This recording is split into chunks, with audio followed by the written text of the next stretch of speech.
20 years ago, I would never have believed that I would be standing here addressing you as the Secretary of the Interior, talking about, thank you.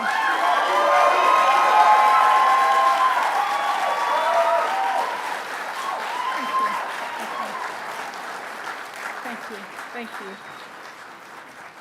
Talking about the historic progress we have made for Indian country.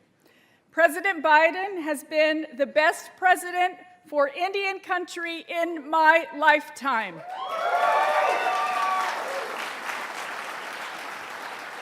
This is a president and an administration that truly sees Indigenous people and has worked tirelessly to address the issues in Indian country that have long been underfunded or outright ignored. From infrastructure to education to the crisis of missing and murdered Indigenous peoples, President Joe Biden has directed historic resources into the hands of tribal leaders who know best how to strengthen their communities. Across the Investing in America agenda, a historic $45 billion, more than 15 years' worth of the Bureau of Indian Affairs annual budget has gone into Indian country through this administration. With that comes enduring and transformational change. It means electrifying homes on the Hopi Reservation in Arizona that have never had it, protecting cultural resources like salmon, which Pacific Northwest tribes have stewarded for thousands of years, building new transportation infrastructure for the Mescalero Apache Nation in New Mexico that will provide a safer travel route and boost the tribe's local economy, addressing toxic legacy pollution and abandoned oil and gas infrastructure that pollutes air and water for the Osage Nation in Oklahoma, and providing clean drinking water for Fort Peck in Montana. I could go on. This is a once-in-a-generation funding that is empowering tribes and making up for significant and systemic underfunding of tribal communities. Of course, we know that the need in our communities is still incredibly high. We know that many priorities still need adequate funding and resources. That's what decades of lack of investments look like. But what we have done will have lasting and enduring results for the generations that have counted on us to show up. It means that our kids and grandkids have a better shot at living lives where their needs are met, where their futures are bright, and where the pains and ills of the past no longer dictate who they can become.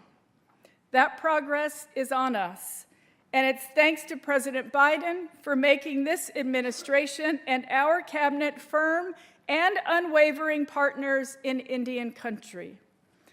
Now, like any good tribal council, our cabinet has not always been unified in every decision. We're passionate people, united in service to the American people, but also unique in our perspectives. But every single day, I have felt heard, I have felt respected, and I have felt secure that my advocacy on behalf of Indian country has been acknowledged and seen by the White House. 20 years ago, I would never have thought I'd be standing here. I would never have thought I'd be welcoming the President of the United States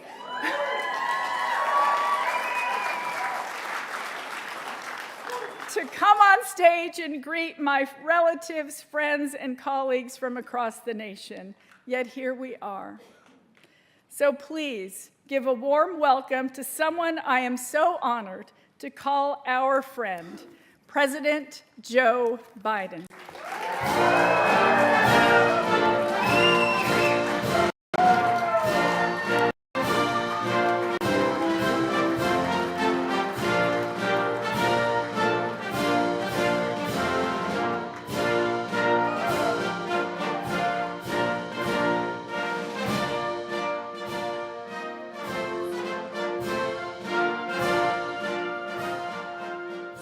Bear with us for a moment before the President gives his remarks. Assistant Secretary Nuland and I wanted to acknowledge the wonderful leadership by President Biden. He has been a champion for Indian country over these past 4 years, and I felt the best way for us to acknowledge that was with a blanket. This is an 8th generation blanket from a tribally owned business, and I've had it embroidered. Assistant Secretary. It says Joe Biden, champion for Indian country, 2021 to 2024.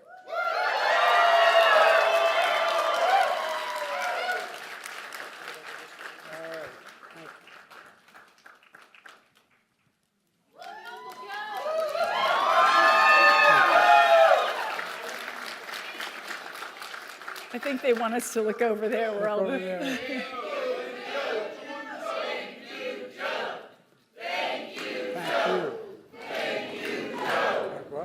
Yes, but let's take this off. Thank you, Mr. President. Thank you very much. Big wish.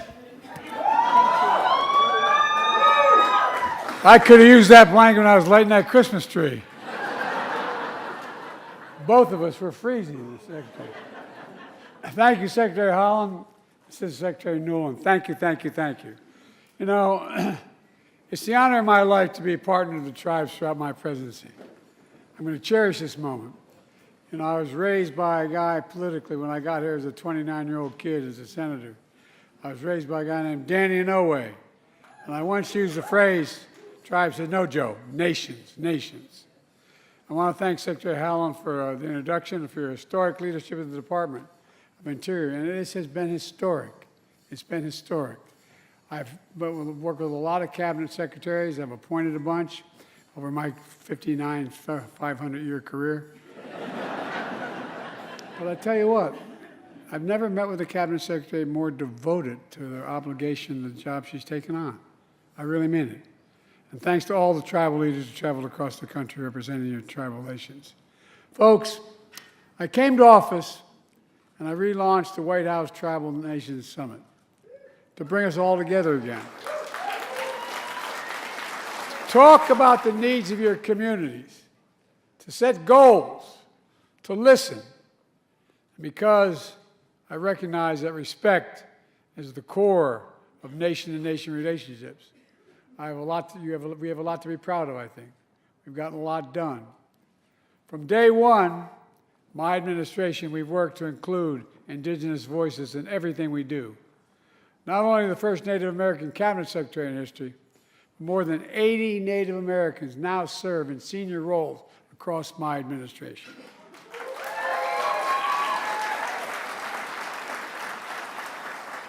I mean this sincerely. With their help, we've shaped our approach to Indian country with respect and matched our words with action. I'm proud to have reestablished the White House Council on Native American Affairs and taken historic steps to improve tribal consultation. For example, you shared with me that too many federal programs treat tribes like they're subsidiaries of the government, like cities or counties, rather than tribal nations. Nations, not subsidiaries. That's who you are, you're nations. So, at last year's summit, I signed a groundbreaking executive order to recognize that you should be treated as tribal nations with respect to your decision-making power. That executive order requires federal agencies to streamline grant applications, to co-manage federal programs, to eliminate heavy-handed reporting requirements. I'm trying to do that across the board, by the way. We're also investing in a historic $45 billion directly into Indian country. More is needed, but it's more than ever happened before. This includes helping tribal communities get through the pandemic with vaccines in arms and checks in pockets. We're helping tribes build new roads, bridges, deliver affordable, high-speed internet, and clean water across tribal communities. As a nation, we're making the biggest investment ever in fighting climate change, anywhere in the history of the world, which helps tribal communities to lead in transition to clean energy and ease the impact of droughts and wildfires and rising sea levels that threaten native lives and precious homelands. I secured the first ever advanced funding for the Indian Health Service.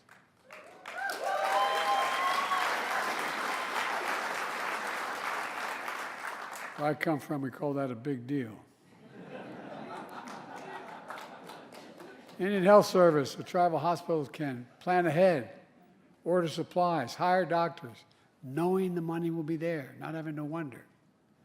All told, in 4 years, we've created 200,000 jobs for Native Americans, a record low unemployment for Native communities. There's been an historic $8 billion increase in federal contracts awarded to Native businesses. And I'm proud, that's important, I think. I'm proud to have helped cut child poverty in tribal communities by more than 1/3 and more to do. The folks,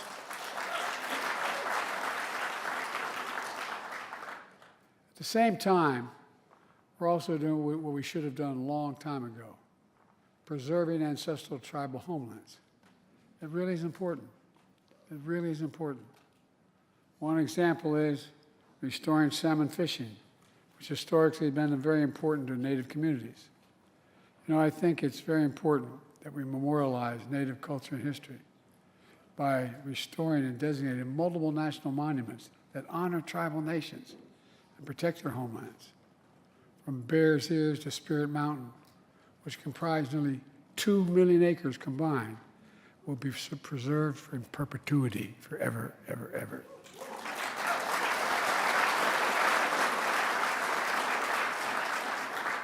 I remember a young woman came up to me, a young girl comes to me and said, I bent down, she said, "Can I talk to you?" I said, "Sure." She said, "Can you take care of Bears Ears?" I said, "I beg your pardon? Can you take care of Bears Ears?" I thought she wanted me to capture a bear, you know. And when we signed the bill, I gave her the pen. Look, it's sacred, it's magnificent. And this year, my administration designated the first Native Marine Sanctuary proposed by indigenous communities, which is off the coast of California, which occupies 4,500 square miles. That's off limits. You know, these efforts are totally consistent with my commitment when I came to office to preserve 30% of all America's lands and waters permanently by the year 2030. And we're well on our way because of the help you've given me. And we're doing all this with respect for the stewardship practices that tribes developed over the centuries, known as indigenous knowledge. I believe tribes should have a say in how these sacred lands are managed. To this day, they should have a say. And last year alone, we doubled the number of co-stewardship agreements, totaling 400 with tribal nations. All of this is a stark cry from the failed policies of the past. In October, I saw many of you in Arizona. It's a day I'll never forget. On behalf of the American people, I felt it was really important for a President of the United States to stand up and right a wrong that had been ignored for a long time and apologize for the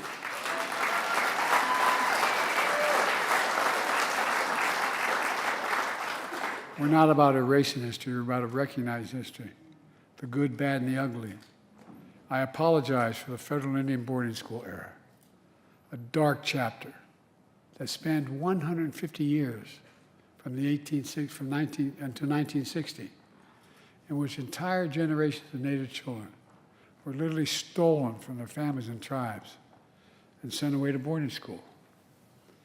The official policy in the federal government designed to sever ties between children and their tribal families, their language, and their culture.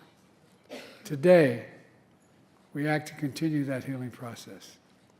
I'm proud to announce we're establishing the historic Carlisle Indian Industrial School in Pennsylvania as a new national monument.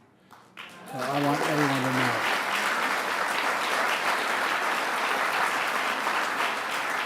I don't want people forgetting 10, 20, 30, 50 years from now, pretend it didn't happen.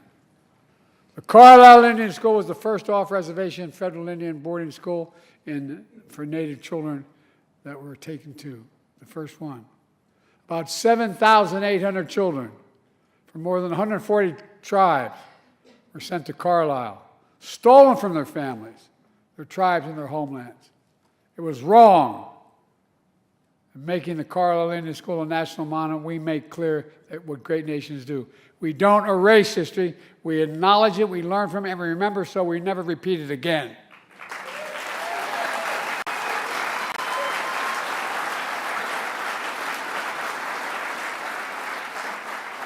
We remember so we can heal. That's the purpose of memory. Now, part of the tragedy of Indian boarding schools is that they deliberately tried to erase the culture of tribes by ensuring that children lost their language and their traditions. That's why the next chapter of healing requires revitalizing native languages. My wife, Jill, to her, this is something our First Lady cares deeply about. She's an educator. In her first trip with Secretary Howland, she visited the language immersion program of the Cherokee Nation in Oklahoma. Jill saw Native children light up, as they recited words their ancestors once spoke. Over 3/4 of the remaining native languages are in danger of being lost forever. That's why today my administration is moving ahead on a 10-year plan to revive native languages in a serious effort.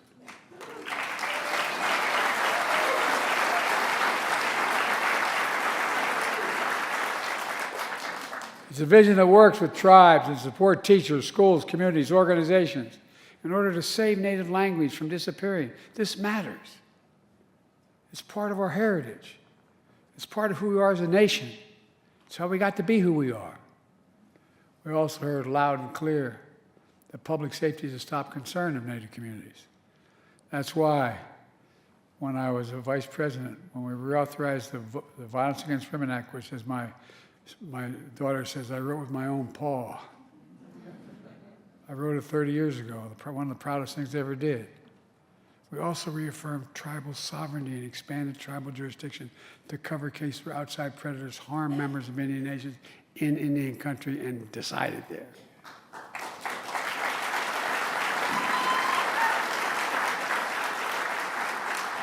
I also signed an executive order to improve public safety and criminal justice to address the crisis of missing or murdered Indigenous people. These efforts, and all of our efforts, are a matter of restoring dignity that was taken away from tribal nations. Dignity. My dad used to say, Joey, and I mean it sincerely, everyone is entitled to be treated with dignity. A word most often used in my family by my dad. Dignity. That's the foundation of our nation-to-nation partnership. Let me close with this. This is my final White House Tribal Nation Summit as your president. It's been an overwhelming honor, I mean it sincerely, an honor of a lifetime to usher in a new era of tribal sovereignty and self-determination. A new era grounded in dignity and respect that I've seen and experienced in many ways. In October, I had the honor to bestow one of our nation's highest medals, the National Medal of Humanities, on Joy Harjo, the first Native American to serve this nation as Poet Laureate. She once wrote, and I quote, "You are a story fed by generations. You carry songs of grief, triumph, and loss. Feel their power as they ascend with you, as you walk, run swiftly, even fly into infinite possibilities." End of quote. To all the tribal nations, I say thank you, and I mean it sincerely. Thank you for your partnership. Thank you for your trust in me.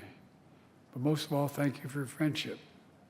And always believing, as I do, that the possibilities of our nation are limitless.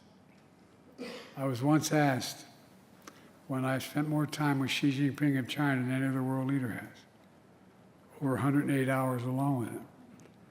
I was on the Tibetan Plateau with him in China. And he looked at me and said, "Can you define America for me?"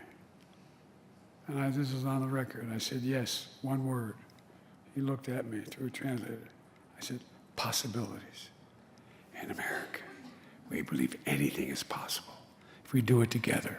And that's what we've done. Damn it, we're going to continue doing it. Thank you.